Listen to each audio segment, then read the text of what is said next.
right, well, I might as well get underway here. So my name is Gavin Adamson. I'm a faculty member at the Ryerson School of Journalism. And I will be moderating this sort of lightning panel discussion. It's called Invisible Judgments, Source Diversity, and Local Journalism. I will introduce our panelists here. First up will be Tyler Nagel, who is a prof at the Southern Alberta Institute of Technology. He's a teacher there more than 12 years, right? Probably much more than that now. Yeah. Yes.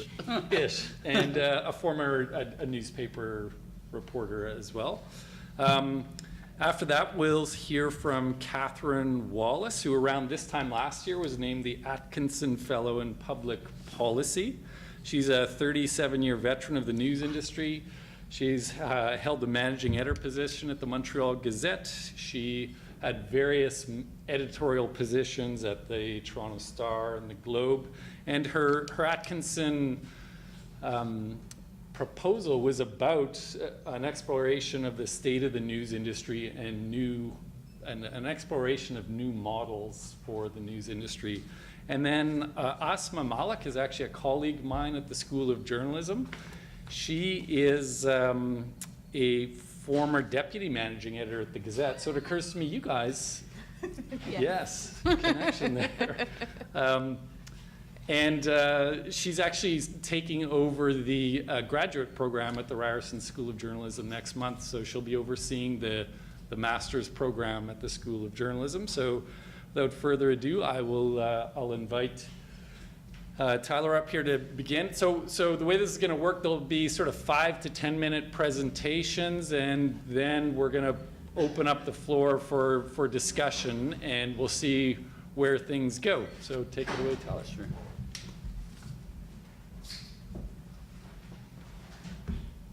Well, welcome, and I'm presenting on behalf of not just myself, but Alicia Mutual. We are collaborators on this project. She's from the University of Northern British Columbia and couldn't be here today, so I get the gig. Just a small point of correction. In full disclosure, have not been a reporter. I've worked a lot with weekly newspapers in my career, but I've never held the notepad, and so maybe that gives me a unique viewpoint, or you can boo me out of the room right now. But there we go.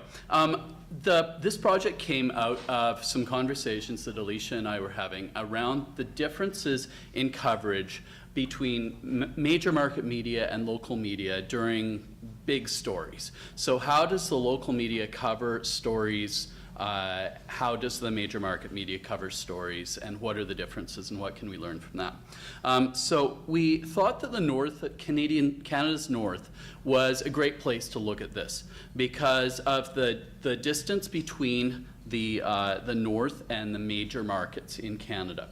So we got a very clear view of, is it working? No, you Oh, okay. Yeah. Well, look at that. I thought I cannot see what's on that, so I don't think we can see the other here we side. go. Better? Yay! You can see all my speaking notes. Yes. It's my welcome. Okay, so a great place for this was the North. We chose a specific news event, and it happened last summer. Hopefully you remember it.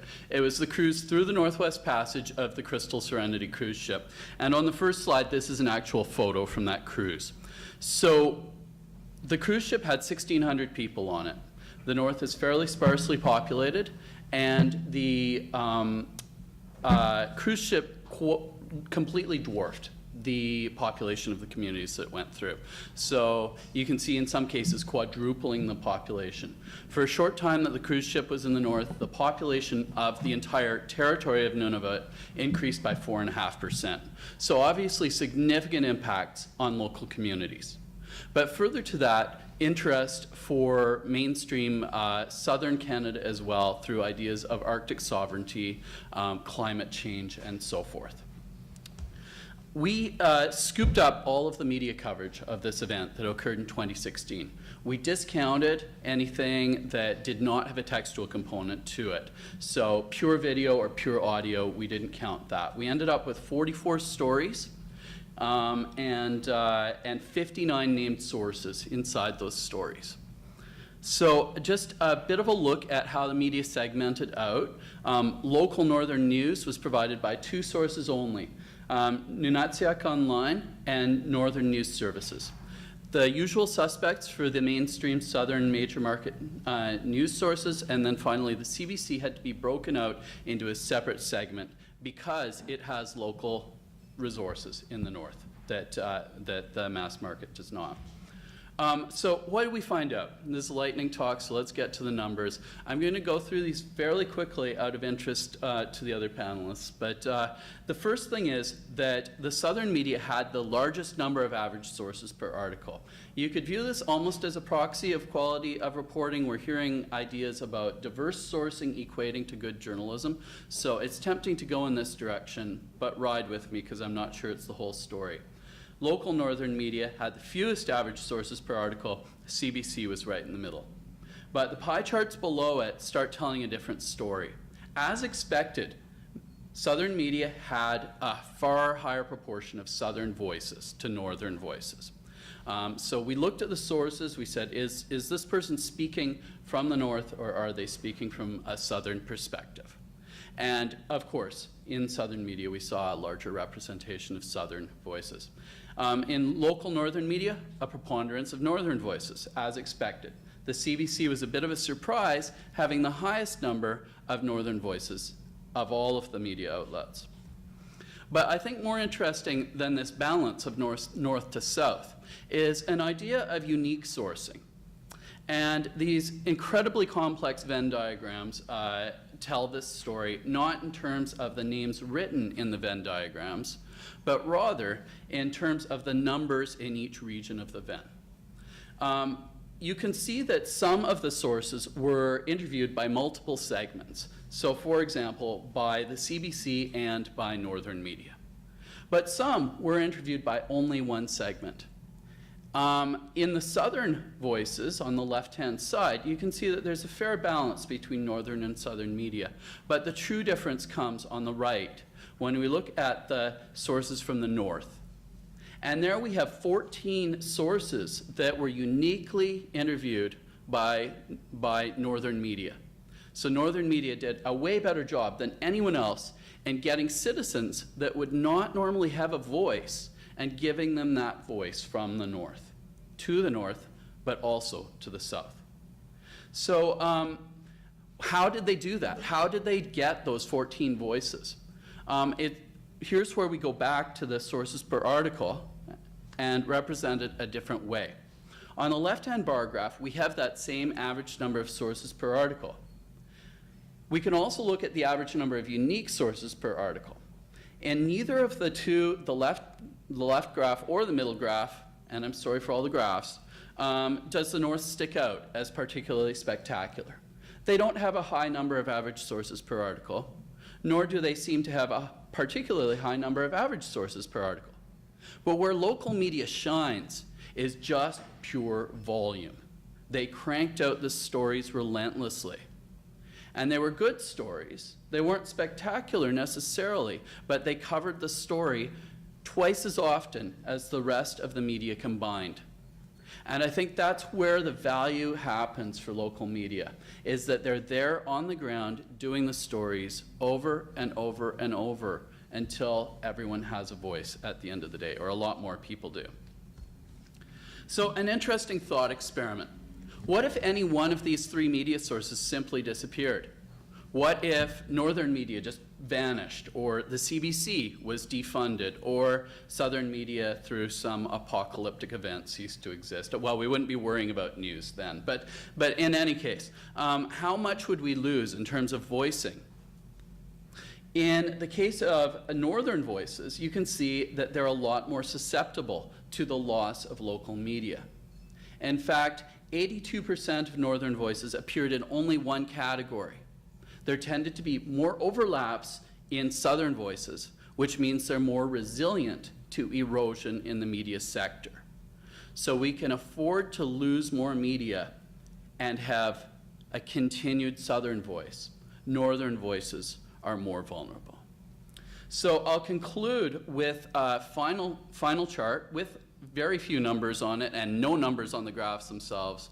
And what if Northern News closed shop? Let's continue the thought experiment for a second. In this case, we had 22 out of 44 articles being written by local Northern news media. If there was no local Northern news media, independent, we would have lost 50% of the coverage of this event right off the top. If we didn't have local Northern news media, 41%, we would have a 41% loss in Northern voices on this story. And less vulnerable, and interestingly, we would have lost a third of the coverage of Southern voices. This tells us that not only is local Northern news media working hard to go out and talk to Northerners, but they're also playing a vital role in bringing in outside perspectives on their coverage. And I think that that's a really important thing to note too. So a bunch of numbers. We're going to wrap this up in a nice cohesive package, but these are our preliminary results, and thank you very much for letting me share them with you today.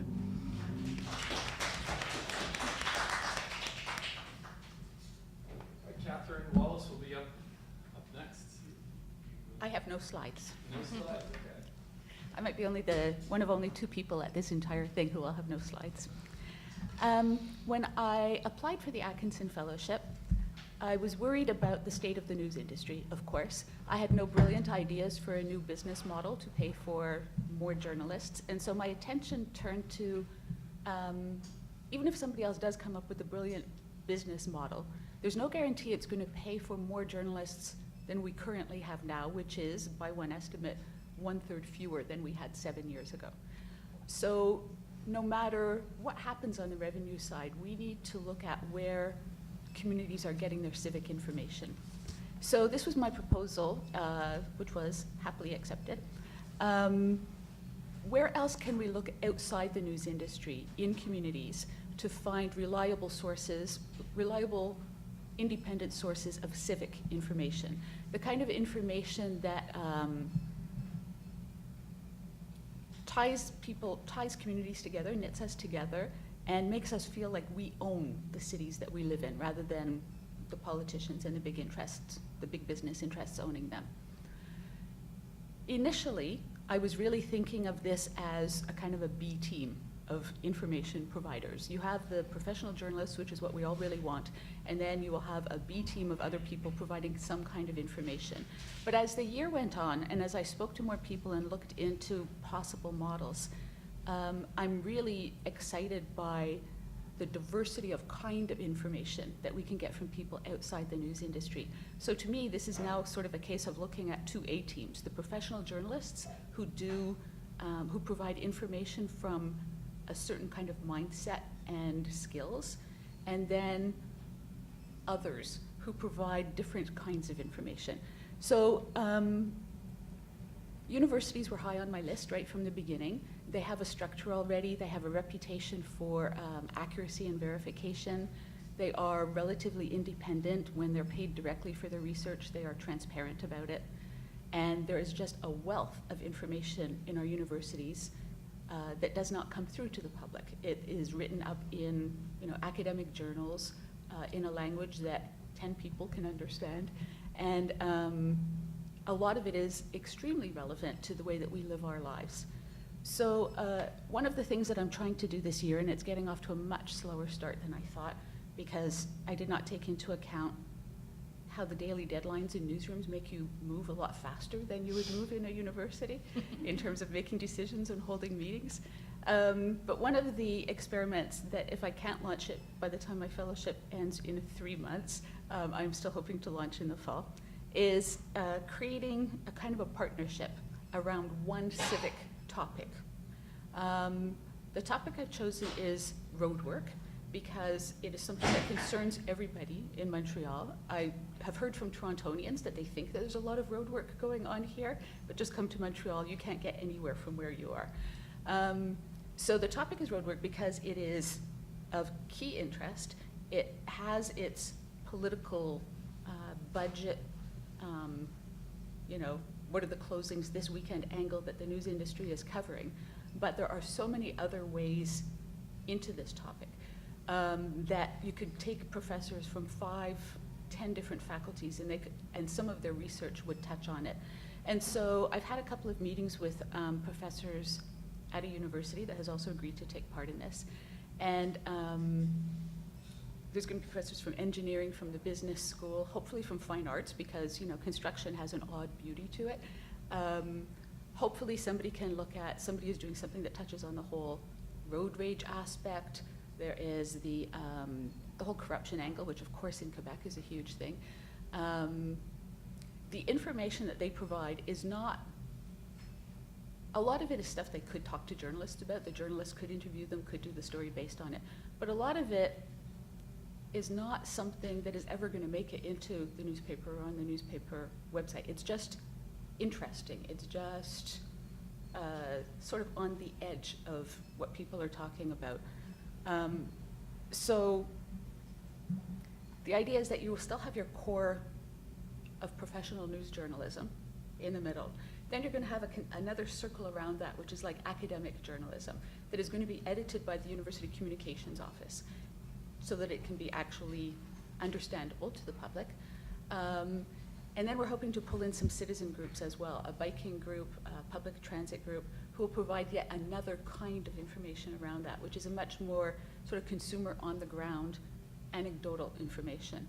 And all of this will be linked out either through social media or through a shared website. Each partner will be completely responsible for their own material. So the newsroom is not going to try to edit the academic journalism to a different standard. The university is not going to try to edit what citizens provide to a different standard. All we ask is that everybody be reliable and verifiable on their information, and that they be independent with it, that they're not deriving any direct benefit from this. It will become, we hope, a hub of a much broader array of information than we would have been able to have even if the size of the newsroom was doubled. A greater diversity of information. What I hope to get from this model is to see how replicable it is. Roadwork is a fairly small topic. It's not it's something where you like to know more information. Sometimes you need to know more information. You're not necessarily solving a big social issue with it, but I think that this is a kind of model that can be replicated to pull in more than one newsroom, more than one university, where you actually have different partners in society deciding what is the big issue that we should be looking at as a community. So it's not just the news industry as the gatekeeper saying this is what's on the public agenda.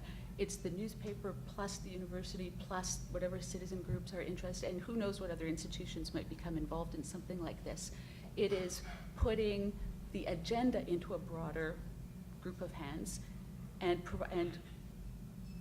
then addressing the issue with a greater diversity of information and bringing different voices into it, so it's not all told through the news industry mindset, which is, as we know, we love bad news. We like it when things are broken, right? Like, we all want to report on things that are broken so that we can show this is broken, this person's being punished.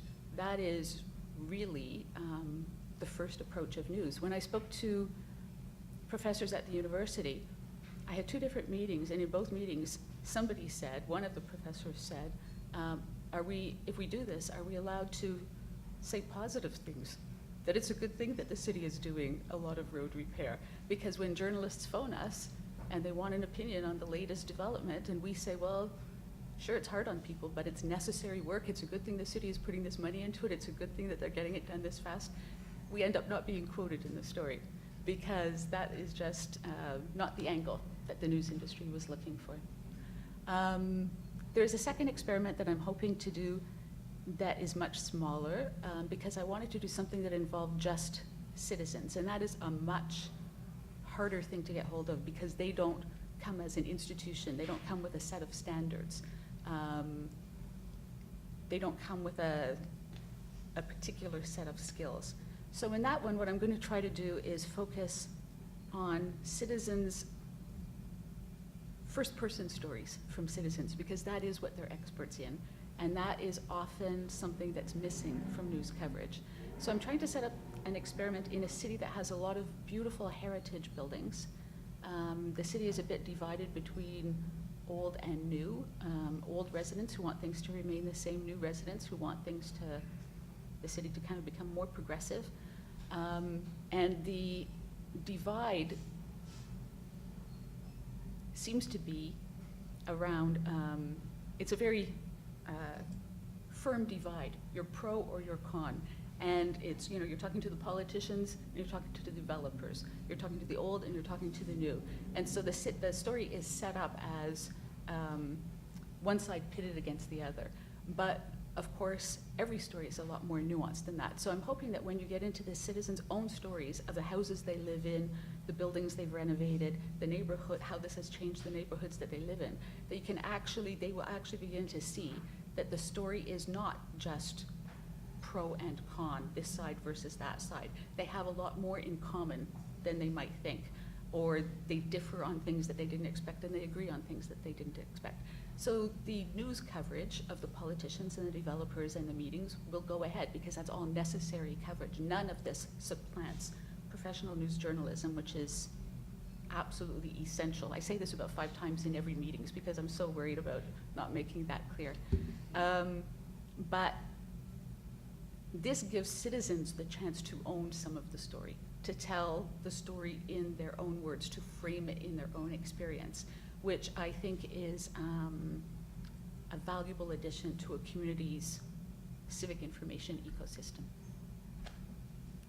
Okay, thanks very much.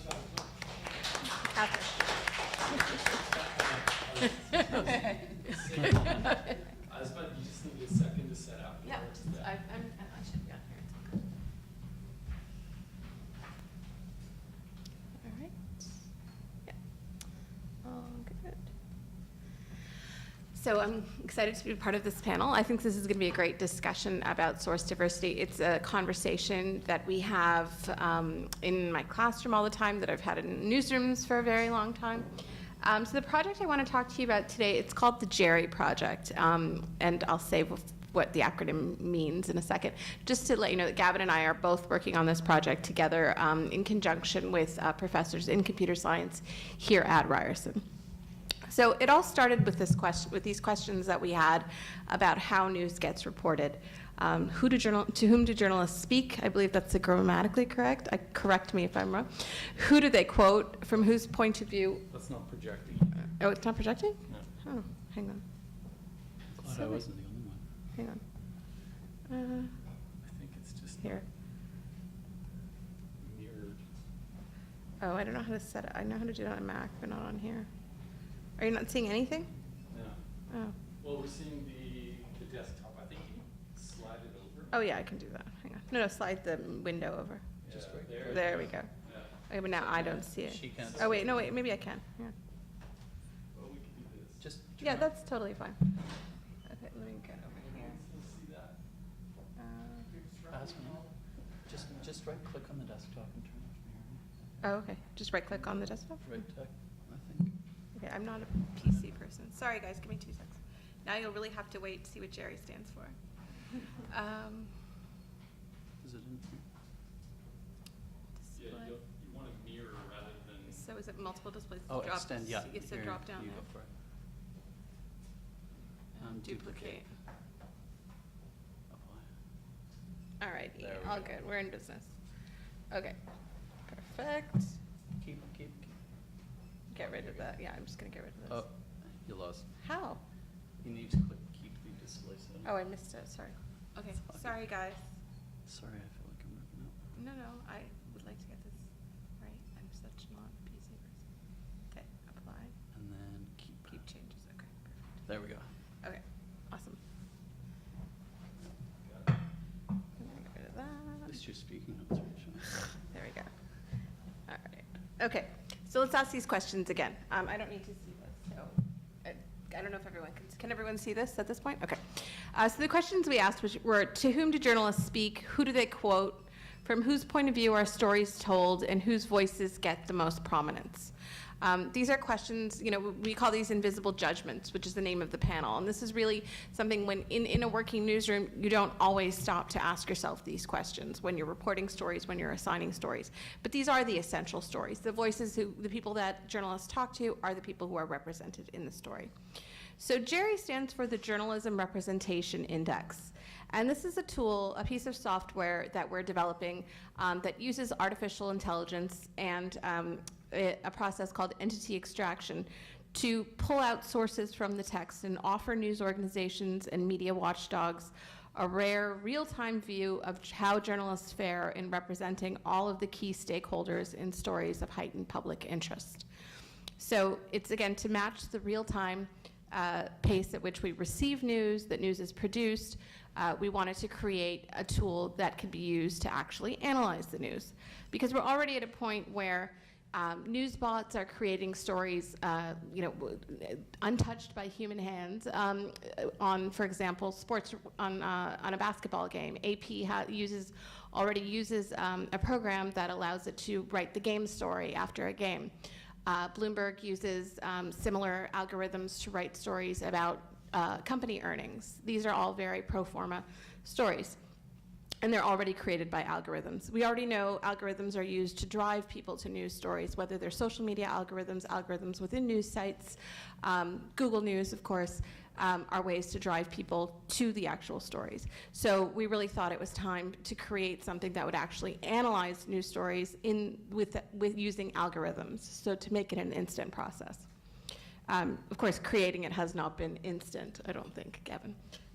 So really, as I was saying, algorithms have changed the way that journalists and audiences interact with this news. And Mercedes Bunz, who's a writer in her book, The Digital Revolution, The Silent Revolution, says that after journalism disrupts distribution and production, its next target is expertise. She says technology has the potential to disrupt everything that implies coherent information, and this means expertise. This is the next step after the distribution and the creation.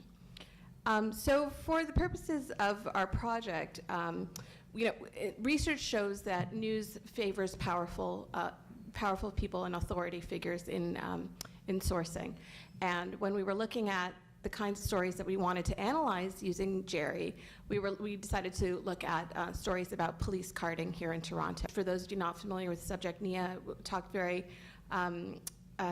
extensively about it in our panel discussion before lunch. But the Toronto Police, for years, had a practice of disproportionately stopping Black and Indigenous men in Toronto and gathering information from them, whether they had done nothing wrong. And it was basically a confidential database of personal information. And it was sort of under this idea that they were criminally suspect but never charged or accused of anything. And Mayor John Tory sort of gets a lot of credit, which is questionably placed, for ending the practice last year, but the conversation about carding hasn't ended, as the data that was collected is still being kept by police, and there are a lot of issues about what's going to be done with it. So the story is something that keeps that's still in the news and is very significant when we're talking about power and authority in the city. So we thought this was a really good corpus, as I say, to analyze with our tools. So just a couple of reasons why now is a good time to build something like Gerry. As we've heard from that great example from Brian Lambie, who was showing us his expert PR skills in terms of getting a story into the news. PR is playing more and more of a role in terms of driving news, both from institutional perspectives and when it comes to news organizations who are strapped for resources.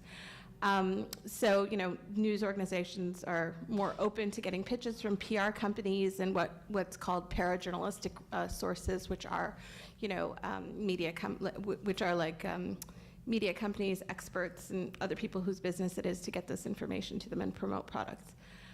In Canada, in Toronto, this happened a few years ago.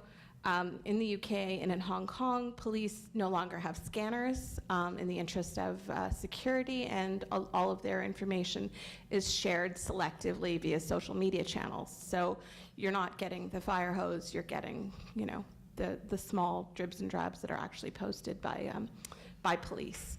A 2008 study, UK study, found that forces in West Yorkshire had highly developed media relations teams, and this is, of course, not just for this area. This is more and more.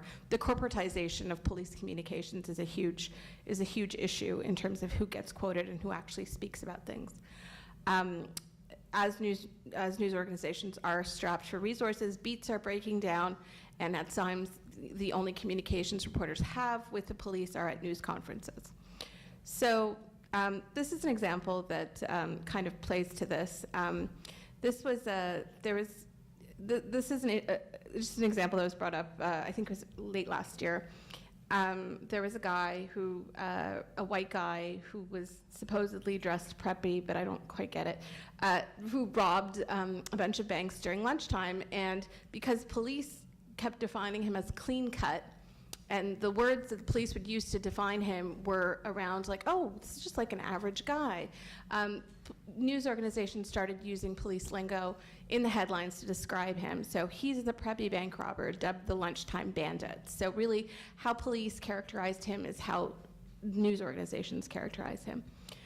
Whereas 16 men, racialized men, were arrested after robberies across the GTA, and I think it's the same week. I think they're like days apart. Yeah, 2 days apart, December 20th and December 22nd. And in the press conference, the Toronto Police Staff Sergeant called him. He goes, well, we have approximately 50 robberies that have occurred starting in May 2016 by a group of what I call pathetic parasites. That was the language used to describe these racialized men who were arrested. And again, the language that the police used was used over and over again in the headlines, and it was really, it's really loaded in the fact that, you know, that if you're only getting your information from the police, you're like, oh, this is a juicy quote, or this is a juicy thing, that's what people lead with. And it really shows to the lack of sourcing in stories like this, if all the information you're getting is from the police. And, you know, obviously the racial implications of this kind of coverage are pretty huge. But it's really a microcosmal example of the power dynamics of reporting on these kinds of issues. So I'll just talk to you a little bit about how Gerry works, and then I can answer questions about, you know, sort of the computer mechanics of it all, if anyone's interested in that. Gavin's here also for that, so he can help out. But so Gerry essentially is this piece of software that works to identify the sources in stories. It identifies proper names, and so that would be personal proper names and organizations. And then what it does, it categorizes the sources into different into categories like citizens, authority figures, activists, experts, celebrities. And these categories that we've come up with are grounded in communications theory. And we can talk a bit more about this in the questions afterwards. But it's not just sort of things that we arbitrarily came up with, but these are ideas in mass comm theory that hold weight. So Gerry then weighs the sources in relation to where they are in the text, and then it creates an index number out of 100 based on whether does this story value authority over citizens, and basically comes up with a score. I can just explain with this slide actually. So it's measuring for 3 things: power.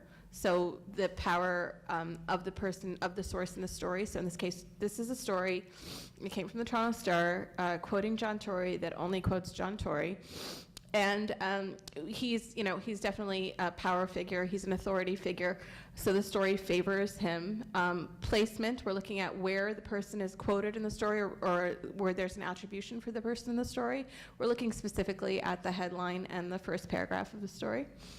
And then we're looking at how often the person is quoted in the story. This one scores pretty low on the Gerry index because we take these values and come up with an index score. And we're currently at the stage right now where we're building, with our colleagues in computer science, we're actually building the application to start categorizing the sources and telling the sources. And we haven't gotten to the index score, but the dream is that once we make it through this tough part that we're at right now, we'll get to a place where you'll actually see a score with every story, and we'll be able to do this at the pace at which stories are created. So if you're reading a story on Google News, you should be able to see it's Gerry's score. That's the goal immediately. So you're consuming news in real time, that's being created in real time, but you're also analyzing it in real time. So I'm happy to talk more about this. We have a website with more details about it at gerryproject.org. I've probably gotten over the lightning qualification, but thank you.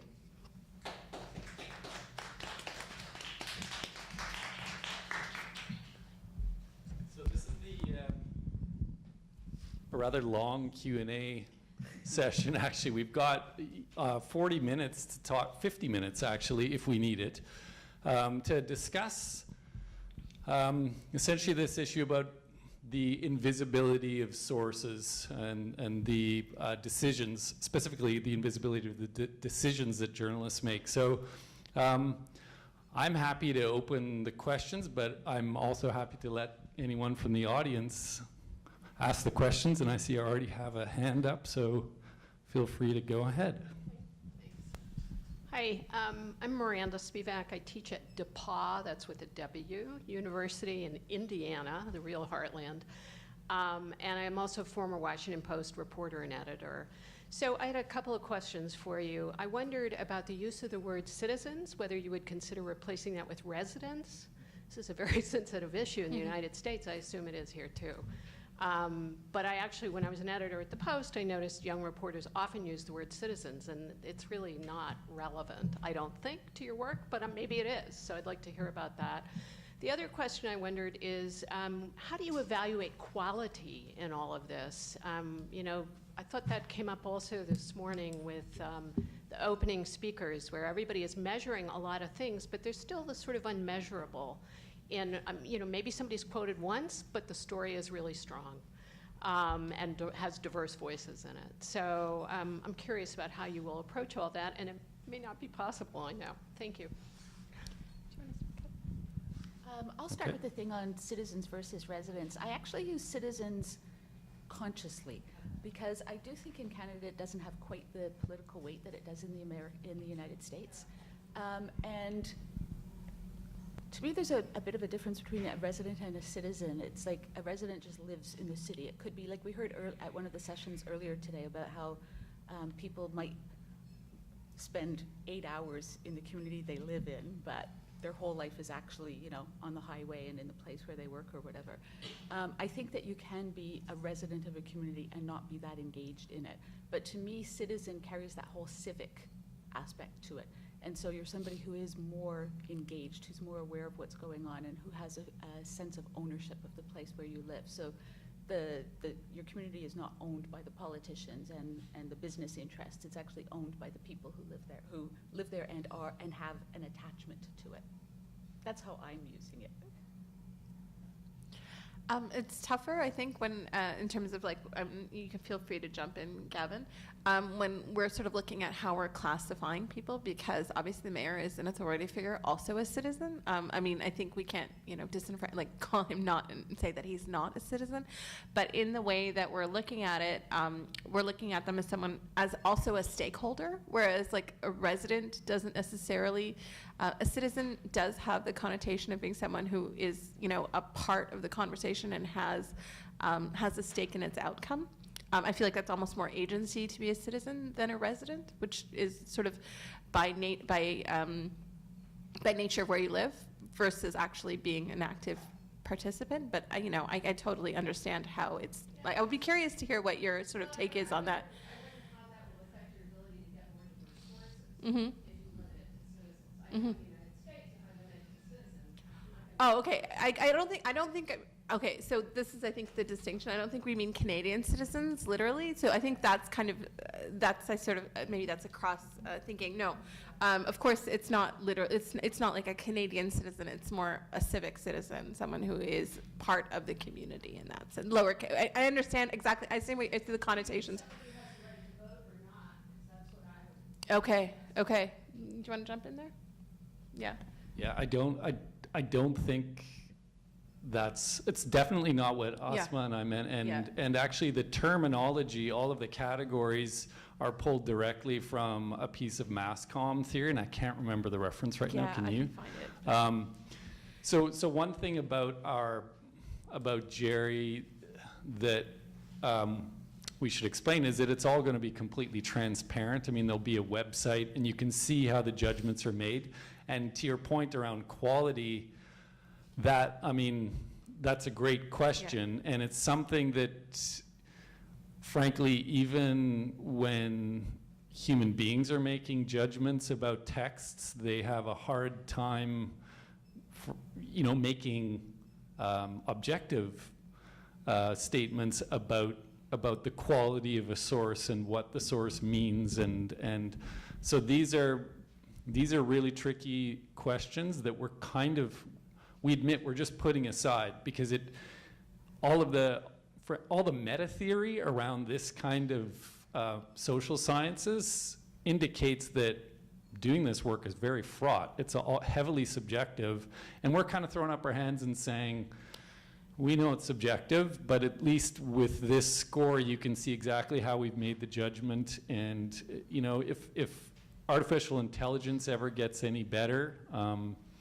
maybe we can add scores related to valence. So the type of, we can score in some way the type of emotions that are ingrained in a statement, and whether they're negative or positive, that kind of stuff. But we're not there yet. So this is kind of a first step, just identifying the people in a story.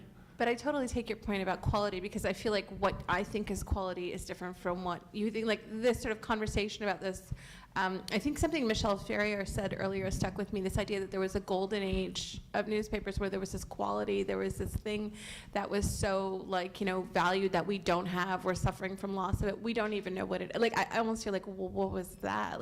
How do you judge quality that's not tied into nostalgia, that's not tied into other people's, different people's expectations of what that is? It just feels very hard to put your finger on. So when we're thinking about that, I think that a numerical, empirical count isn't going to get to the question of quality.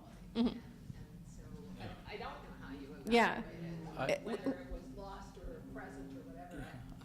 I don't know. And then secondly, I would love to see your work expanded to the United States, but I think you have to change your wording on the citizen thing, because you won't get to diverse sources.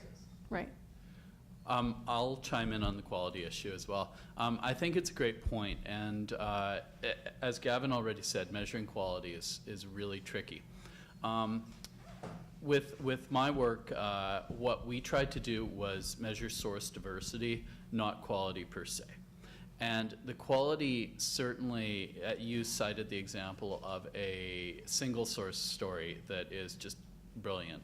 I think those tend to be outliers, and that most single source stories would benefit from a greater diversity in voice.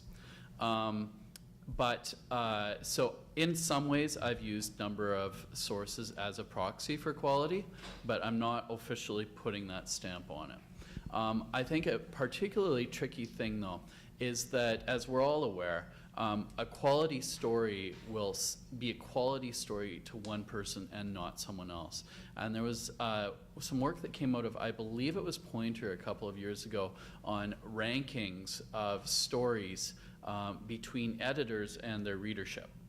And editors consistently misranked stories in how their readers viewed them. So a highly ranked story by an editor that went on the front page was ranked in many cases much lower than the stories that the individual citizens or residents read. And so in my case, I'd be particularly interested in going to these northern communities and seeing how the coverage resonated with the residents there, and comparing that against the South budgetarily with $3,000 flights.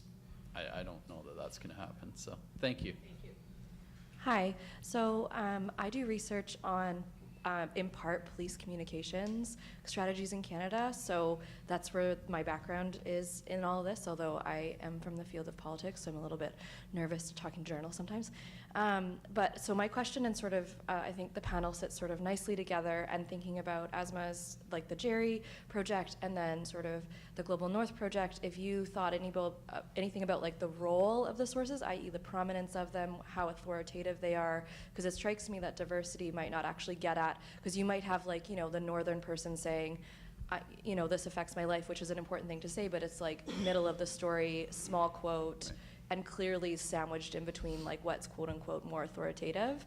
And you've sort of already talked about this, but I'm curious if you're going to get at anyway in like the future projects, like the ways in which sources, police, for example, drive news even when they're not quoted and they don't show up, right? So we see this often where like a story, maybe it comes from the PR, maybe it doesn't, but they're not necessarily, you can't visible, count. yeah. They're not, like, they're more invisible than what we're talking about right now. And whether that's because of the relationships between journalists and police, or whether that's because of the internalized norms that match on to police comms, the way they work with journalist norms, all of the stuff you've been talking about. And I'd just be curious if there's going to be any way that you can get at that as well, because that strikes me as important. And I just have a quick clarification also. Did you look at story duplication and stuff that came off the Newswire? Because we know that Postmedia reprints these stories, and I'm wondering if you looked at the amplification of some of the Southern media, because like from your charts, were those all unique stories? They were unique stories. And then are you going to count the duplication? Because that strikes me as not actually tangential, but actually just as important. I agree, that is an important element to consider. It would be interesting too to expand it to reach. It's particularly tricky, and I have a larger and different version of this presentation that I gave during Congress earlier this week, focusing on the qualitative aspects of the theming. But I think there's an opportunity for local media that didn't exist 20 years ago, because local media potentially has far greater reach with their websites than they ever have historically. And they can play an important role in sort of filling the local gap in telling stories that mainstream media cannot. I counted for the Southern stories, I counted Wire story that ran across multiple outlets as a single story. So I didn't measure the amplification effects there. We were also quoting for qualitative themes. It'd be interesting to go back and count the number of outlets that carried a story and compare whether that story was rewritten or not, but we didn't. So I'll take up your question about police and sort of this invisible, this is what we're counting. Like, we're trying to build this this application so that it can see what's visible. Obviously, like, it's hard to see what's not there. And there's a lot of, obviously, I think there's a panel actually tomorrow on policing and sourcing. Oh, you're on it, yeah, I figured as much. You can plug it. When is it tomorrow? At 10:30. Okay, great. So check that out. But yeah, that will definitely sort of talk to the more the more deeper aspects of it. Our goal with Gerry is really to build something that can be used on looking at different issues, not just policing and race, and it's really trying to figure out, I mean, the big thing we're working on is actually training the application to categorize properly, and that, again, to Gavin's earlier point that, you can't, AI hasn't gotten to the point where, one person's value judgment on, is this person an authority figure, or is this person, an expert, or are they both? There have been several cases where there have been journalists who are also activists. How do you classify them? So there are a lot of issues with classification, which is also why racial diversity is a big thing, but we were really not, we really can't go there, because it's so, like, it's impossible to really code a program to actually recognize that. So power is something that's significantly sort of talked about and looked at. So we're training Gerry to look at to categorize things in terms of racial profiling and carding, but it could also be used to be trained for climate change or other issues. But these are bigger issues that have local impact. So the goal is that we get to the point to create an application that can be used across, like, multiple subjects of what's visible, really. Okay, thank you all very much. That's wonderful stuff, and it's, if we don't know how our voices are showing up now, we'll never be able to change it. So thanks for all that groundwork and continuing work. My question is mostly to Tyler, and I know this isn't part of your study, but just your sense of what were the stories like that were mostly carried on that or written about it, and maybe extrapolate. Do you think that has any bearing on what they're talking about? In terms of like, you mean what Were they positive, what were the negative, themes? just informational, critical? Yeah, it was actually part of the thing. I kept the qualitative stuff out of today's talk. I thought there would be a lot more duplication between the people here and the people earlier this week, but no. So I can tell you, the themes that were covered by the mainstream Southern media almost exclusively dealt with broader issues.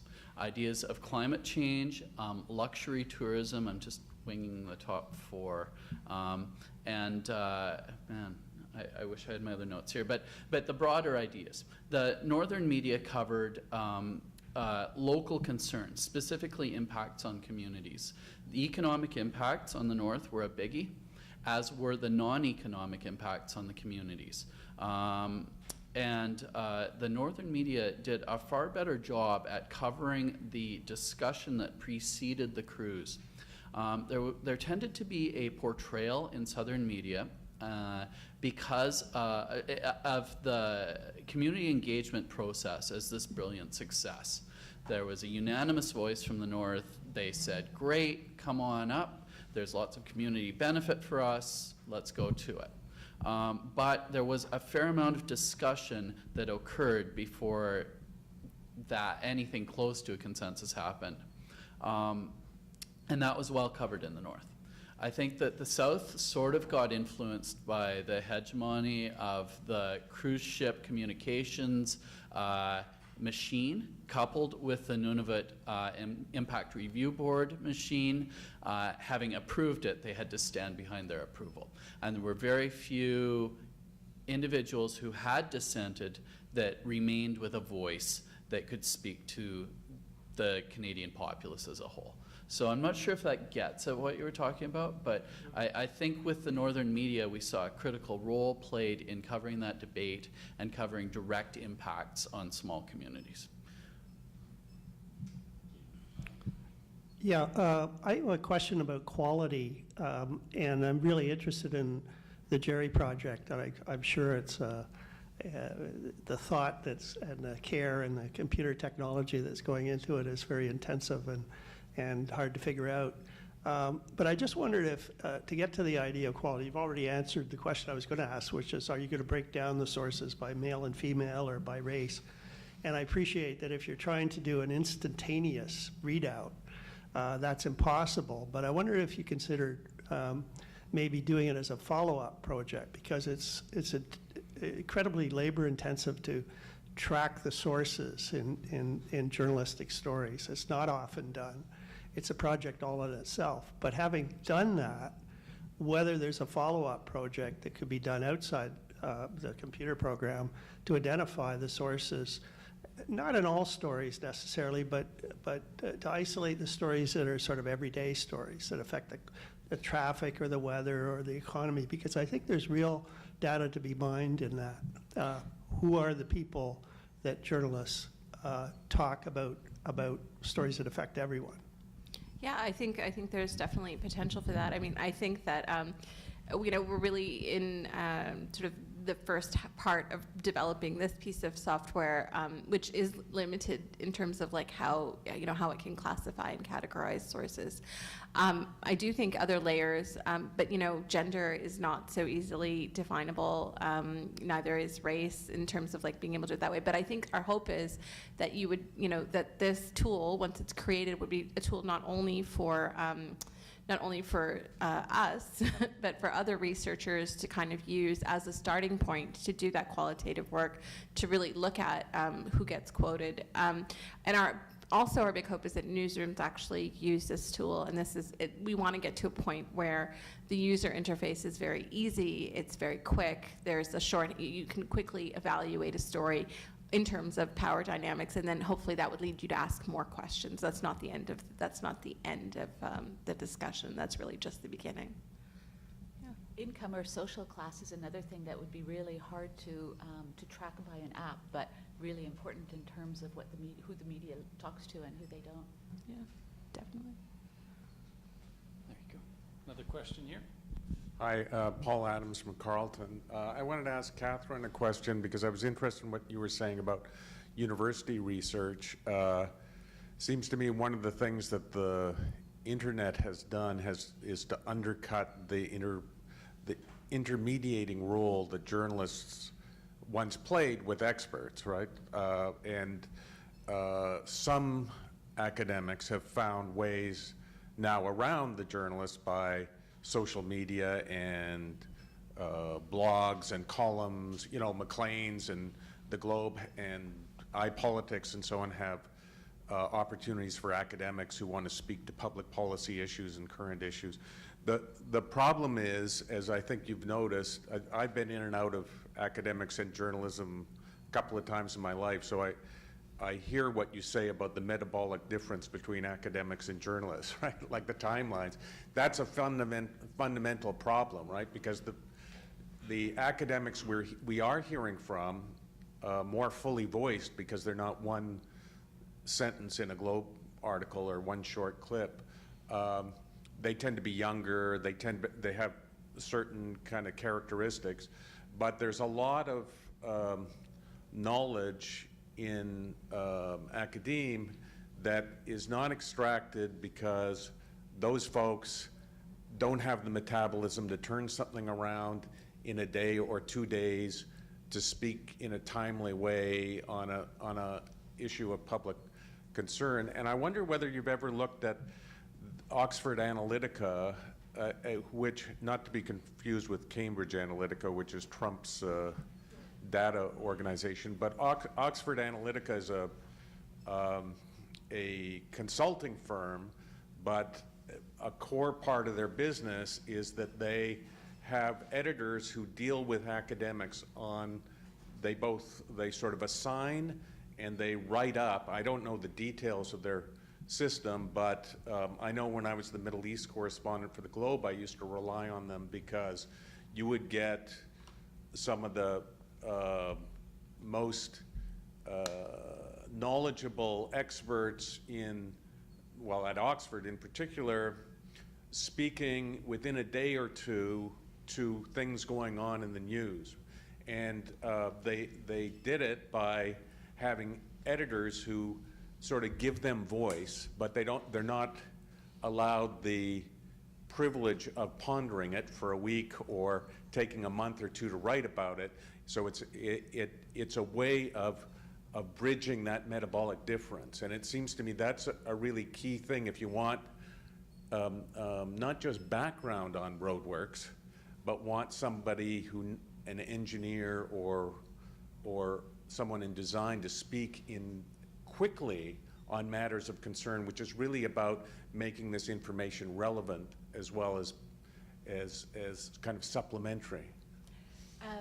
The Conversation is another interesting model that's expanding to Canada now, where they have a small group of journalists, editors, who will be editing academic work. Like the academics will make pitches and it will go through these journalists as if like it's going through an assignment desk. But a lot of these organizations are really just dealing with issues on a national level, right? Or they might start with something local, but it still has to appeal to a national audience. And I'm really looking for a way to address local issues.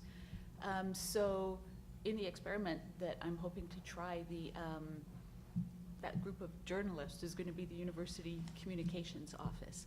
And of course there's a bit of a problem in there because the university has a vested interest in making itself look good, right? On the other hand, as Ozma said, I don't think newspapers have ever been as golden as we like to remember when we look back. Like there are issues with the way newspapers work too. No process is going to be perfect. So the University Communications Office is going to be aware of professors who are doing work that might touch on road work. And if they haven't heard from a professor for a while, the idea is that they will go out and say, hey, I haven't heard from you. are you sure you don't have anything that you want to give me to put on this, you know, for us to contribute to this coverage? Or they might reach out because of a news development, and they might say, did you see this in the news? I think your research touches on this. Can we get something from you? If the professor is very busy or reluctant to write or something, they have a lot of different ways around it. They could just do a quick Q&A with them. There's so many different ways of relaying information now. They could do a listicle, which is easy and very accessible for everybody. They have a video studio in the communications office, so they could do a quick video or even just a podcast or something. So they've thought through that there are a lot of ways that they can get fast turnarounds from these professors, depending on the amount of time the professor has and on the level of his or her comfort with writing or communicating in different ways. It's all still theory at this point, but I did want to add a plug. As part of the Innovation Bazaar this afternoon at 5:15 in Image Arts, Scott White, who's the editor of The Conversation Canada, will be talking about their launch here. and for universities that are founding members of the Conversation Canada also, they will be getting, they are eligible for some kind of direct training of their professors how to write better. I think they're really focusing on op-ed writing, but Analysis, yeah. I guess I'm feeling like a relic from an earlier day of journalism, which you're right, it wasn't any better. But and I also speak as somebody who once asked Arnold Toynbee to rewrite a think piece that he'd done for me, and surprisingly he did. But just getting to Paul's point about academics, and I read your very good article. I'm excited about your whole project as an Atkinson, and I'm looking forward to more of your writing about it. But I read your piece on university collaboration, and you might want to look at a section that appeared in the Star in the late 70s. It was a sort of a product of my Southern Fellowship at the U of T. I met all these academics, and I couldn't understand why their perspective wasn't in the paper. And I was going back to be editor of the new Sunday Star, and so we created this section called Perspective, and it was entirely filled with academic articles. And we weren't sure just how it was going to work. We dealt directly with the academics, and some of them were very keen, others had to be, persuaded. But we found that the section was actually predicting events. It was the opposite of Insight, which is sort of like a review of events. We predicted, one of our professors predicted exactly what was going to happen in Poland and various other things. We were thinking of getting T-shirts made up, tomorrow's news today or something like that. But ultimately it failed because, the Star wasn't committed to it, I guess. But there was no academic credit for them writing those pieces. And that was a long time ago. I think it's changed a bit, but perhaps I'm wrong. I'm not involved in the university anymore. Is that an issue? What I'm being told, and the academics will correct me, is that funding organizations like SHRC are making broader dissemination of research a requirement for a lot of grants now, and apparently that's true on the sciences side as well. They don't say that the dissemination should be to the public, just beyond your scholarly specialty. So that is something that is pushing universities a little bit, but it does seem to be slow. The best progress seems to just, as far as I've seen, as far as I've heard, seems to be made by individual academics who are eager to do this, and they try something, and then they're trying to pass it on to some of their colleagues. But, and some universities definitely are ahead of others in terms of their willingness to see public education and informing as part of their mandate. I think, too, news organizations themselves have a role to play in this. I can predictably draw a list up of 15 academics that CBC in Calgary normally calls on to comment on their issues. And we've got a lot more than that in Calgary. Obviously, there may be a reticence on the part of the academic, but it's just like our usual stable of sources for so many stories. Flip open the Rolodex, get the easy comment instead of starting to look for a new source. With pressure of timelines and the news cycle, I think and reduce staffing.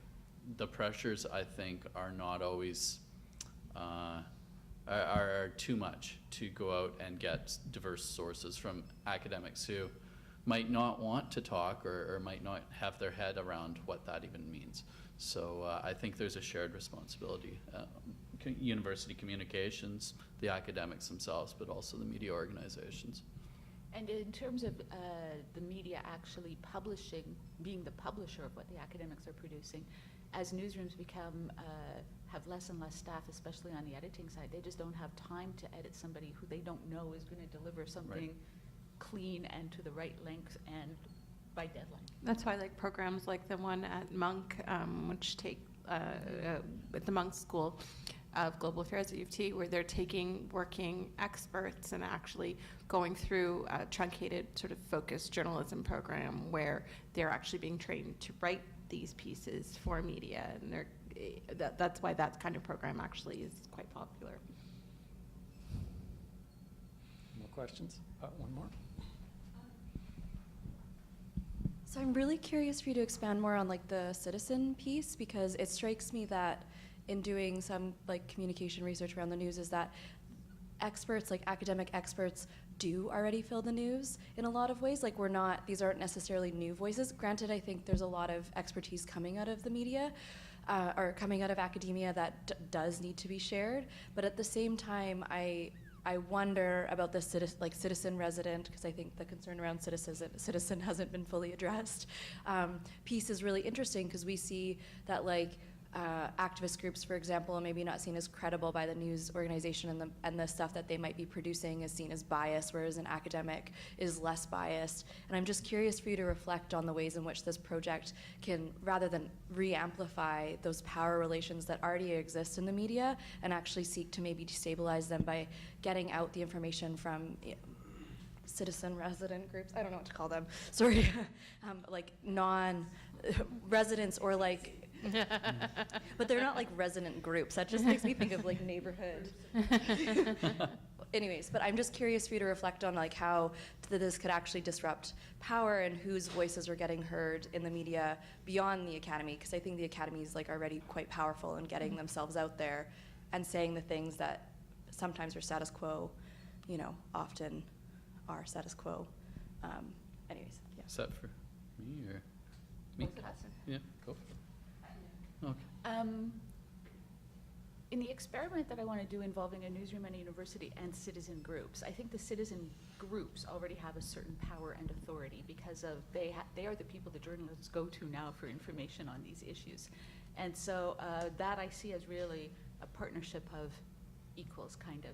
The experiment that I'm hoping to do that involves only individuals, that'll be a safe word, individuals. My original idea was much larger. Originally, what I wanted to do was find people who would be interested in starting a Facebook page or a website that was really run and owned by people in the community. So this would be outside the news industry altogether.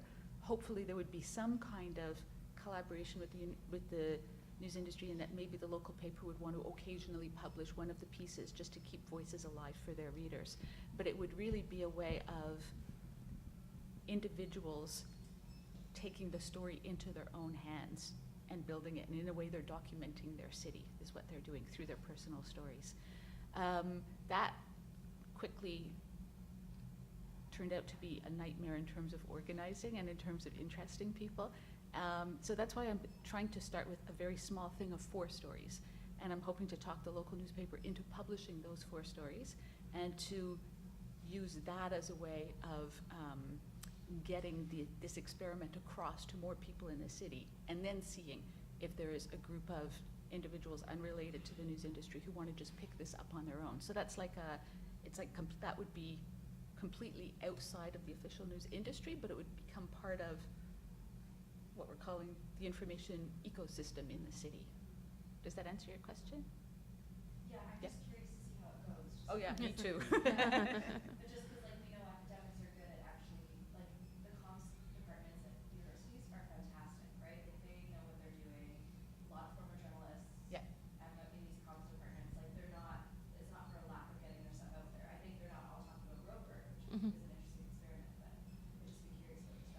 Yeah, there's a lack of standardization of skills. There's a lack, I mean, how to sustain something like this. You really need people who are interested in the topic, who are willing to put time into it.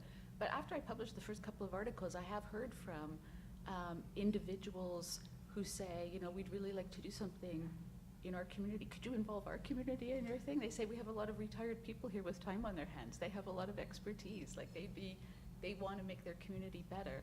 And so I think the most difficult thing in some cases will be just taking that first step and making enough people aware of it. And then I think some of them will be picked up by the community, and I think some of them will fall by the wayside. Yeah, if I could just chime in on that question too. I'm really in, if we go back to the J. Rose and Arthur Charity thing of citizen or civic journalism, I think that has a lot for us in that it sort of morphed into this idea of citizen journalism, which I think was really ill-placed because it's so different. But the idea with civic journalism is that we use the average resident as our primary source and go to the elite sources where needed. And if we build stories from the ground up in that way, then we potentially can end up with more relevant journalism at the end of the day. The tricky thing is that local news is about the only people or segment that is positioned to do such journalism. You can't land in a community, stay there for an afternoon, parachute back out, and hope to have any meaningful relationships that you can draw on from that community. Therefore, you're relegated to using these elite sources. And I think that that's one of the strongest cases for local journalism, is that engagement that you talk about with the community. Did you want? Yeah, I just had a question about the digital divide in Canada, about which I know nothing. I know in rural America, maybe rural United States, it's pretty pronounced still. I wonder if that affects your research and your ability to get these people to engage. Yeah. I've done some other work on local news in Canada, and I didn't examine the digital divide in this case because I was stuck here in the south looking at websites from the north. But there certainly is a digital divide. The government's recently announced funding to try to bridge some of that. But I think as much as there's a technological digital divide, i.e. there's not fast internet in rural areas, there's also a digital divide in terms of preference for communication. That's why we still see massive print circulation and readership in weekly newspapers. And some of them still have 80% readership, like that, mind-blowing compared to even the heyday of print journalism. And but what we do know is from census figures that rural populations are aging and that old people like print. And so I see that as the rural populations age and overall rural populations decline and are filled to lesser extents with younger people, that the traditional business models of print focused are going to hit these weekly newspapers very hard because they still make their money from print and in many cases have ignored the digital product entirely. I think we're just seeing the tip of the iceberg when it comes to a cataclysm for rural weekly newspapers because they're almost in a worse boat than dailies in major markets were 5 to 10 years ago. And I think it's dire indeed. Thanks. I think the digital divide isn't also just urban-rural, it's also class, I mean, it's class-based. In a city like Toronto, there are swaths of communities who are not connected through, who are not being served through digital news organizations and getting their news that way. I mean, and sort of the ethnic press is almost all completely print. There are websites, there are more national news outlets that are driven towards different communities, but when it's in the case of local news, it really varies even across the city. Any more questions? Well, that was a great conversation. So actually, I want to thank the audience first, and then of course our panelists, and that will conclude this discussion. And Well, I don't, actually, you're all going to, there's obviously other panels to go to, so The you next can one just. is at 3:30.